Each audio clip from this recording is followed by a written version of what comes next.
Hey folks, the tropics of course remaining active with Maria now exiting the coast of Puerto Rico as we speak. Still an impressive storm even though it's not a major hurricane anymore. The eye beginning to reemerge after kind of disappearing for a time while the storm was over Puerto Rico. But now you see a well-defined eye once again. We'll probably see some strengthening in this storm as it continues moving off to the west-northwest. 110-mile-per-hour winds at the moment, 18.8, 67.3. Move to the northwest at about 12.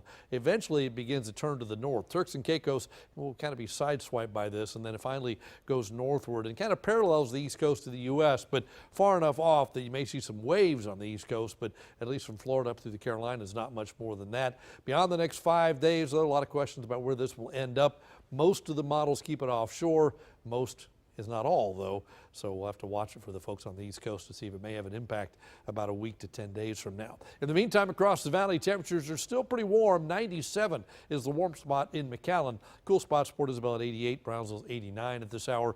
Dew points are beginning to climb back up in the 70s across most of the valley. Little drier, but not a lot in the northern and western sections of the area. Average dew point right now about 72, so kind of summer-like out there. Certainly a humid evening across the valley. Overnight tonight, temperatures are going to bottom out right around 80 or so in a lot of the valley, upper 70s. So you might drop below 80, but not by much. And then tomorrow, back up to 100 in the west, 90s across most of the valley, about 89 at the beach, and still can't rule out a stray sprinkle. Could be a brief shower, but probably nothing more than that.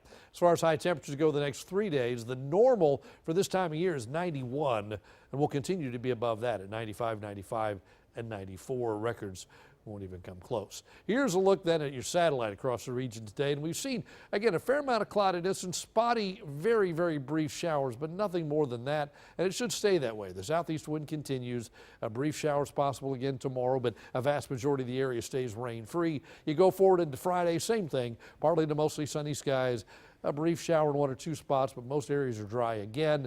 And Saturday, probably even less activity. So we're kind of stepping down our rain chances the next 3 days, 20, 10, and then not much at all. High pressure still in control. It's off to the east of us. Upper atmosphere, there's a big ridge as well. So that combination makes it tough to get any rainfall, even though we've got a little moisture around. All the moisture is in the low levels of the atmosphere down here at the ground, and there's no good trigger, no front, not much of a sea breeze, so not much to get anything good going. So again, maybe that brief isolated shower here.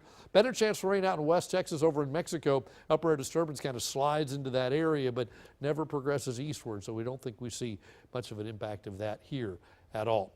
Here's what's going on at the coast here. Temperatures in the morning start in the 80s. UV is very high. The rip current risk is low. Surf temperatures at 83 right now.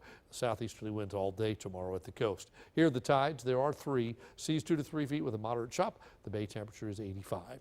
So for tonight across the area, 78 for a low, partly cloudy. It'll be warm. It'll be muggy. Southeasterly winds continue. Then tomorrow, that brief shower is a possibility. Highs up around 95. Southeast winds at 10 to 18.